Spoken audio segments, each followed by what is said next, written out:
Welcome to 369 Outdoors Gear. In this video, I'll be comparing two Opinel knives from the same series, the Slim line, also known as the Fillet knife series. The two models featured in this video are the 10 and the 12. The Slim line is available in 4 sizes, 8, 10, 12 and 15. It is also offered with 4 different handle materials, beech, olive, paddock and ebony. One thing to note is that the olive, paddock and ebony models all feature mirror-polished stainless steel blades, while the standard beech model comes with a satin-finished blade. The two knives I have here are, in my opinion, the most practical sizes. They strike a great balance, not too small and not too large.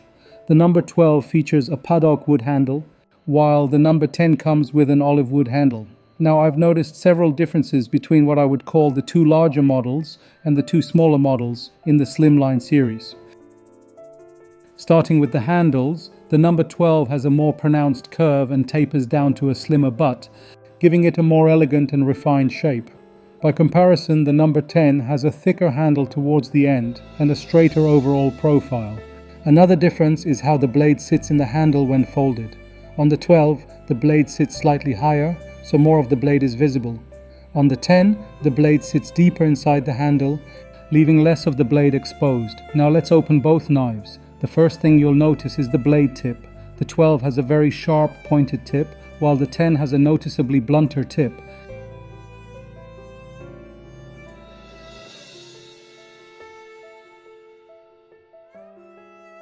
After looking through Opinel's website and promotional material, my impression is that the 12 and 15 are designed primarily as dedicated filleting knives. Their sharper, more pointed tips make it easier to pierce and work around fish.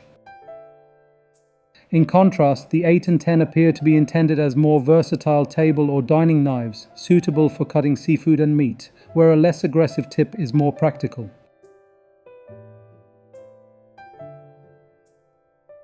The blade profiles are also different. The 12 has a noticeably slimmer blade. At the base, where it meets the handle, the blade has a wider shoulder before tapering into a narrow profile.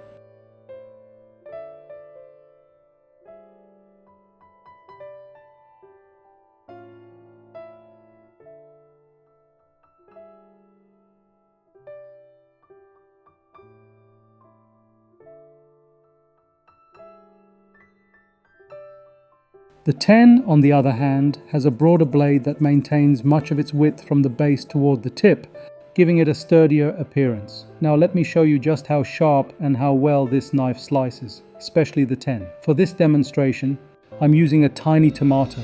Instead of pushing the blade down with force, I simply let the edge glide across the surface. As you can see, the tomato skin peels away effortlessly with almost no pressure at all. That tells you just how sharp the factory edge is. It's an excellent slicing knife and performs beautifully when preparing food. I hope you found this comparison helpful. If you enjoyed the video, please consider giving it a thumbs up, subscribing to the channel, and leaving a comment below. Thanks for watching.